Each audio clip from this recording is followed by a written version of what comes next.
So it is election night again. We're keeping a close eye on the primary races out there in 7 states this evening, with the balance of power in Congress up for grabs.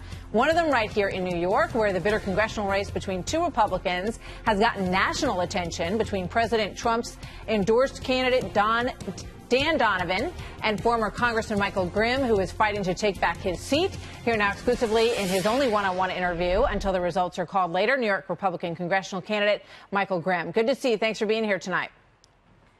Thanks for having me on, Martha. So, it's interesting to look at your recent history. I mean, it's been well documented. You've talked a lot about the fact that you spent 7 months in prison for tax evasion. I know that you feel that conviction was that you were railroaded, that it was unjust. But when you look at it from a political perspective, Don Blankenship had a similar experience. He spent some time in jail, felt that it was completely wrong.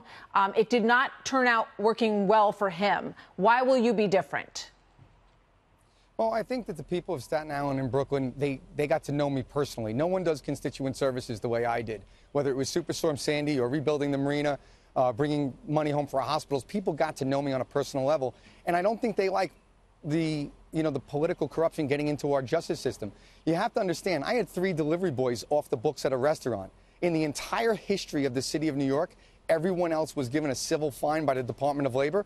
I'm the only one in history that was actually criminally charged for that. And people are rejecting that. They don't like that. Yeah, so you have said, or people have said in talking about you that you're more Trump than Trump. Why do you think he didn't endorse you? Why did he endorse your opponent?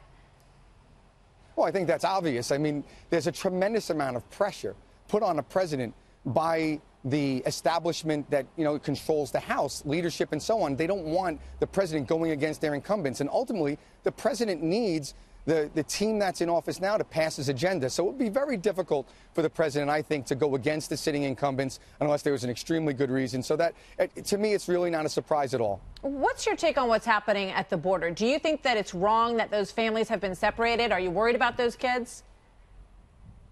Well, what I think is wrong is that we're not worried about all 12,000.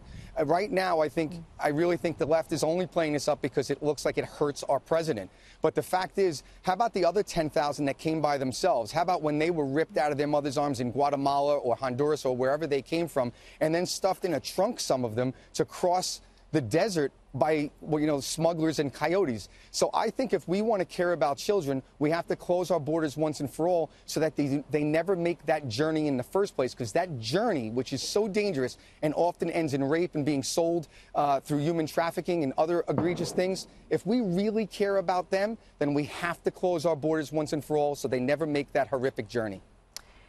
How about running against Max Rose is an Army veteran. He would be the Democrat. If you do win tonight, that's who you would run against. How are you going to run against him?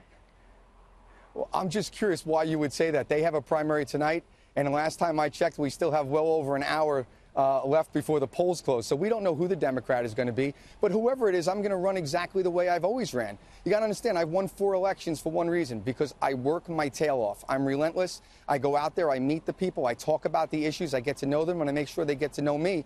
And again, I think that hard work is exactly why we're probably poised to win by a big margin tonight. All right, we're going to leave it there. Thank you very much. We'll see what happens. And as you say, the outcome is still a ways away, and we'll report it as soon as we get the news. Thank you very much. Good to see you tonight.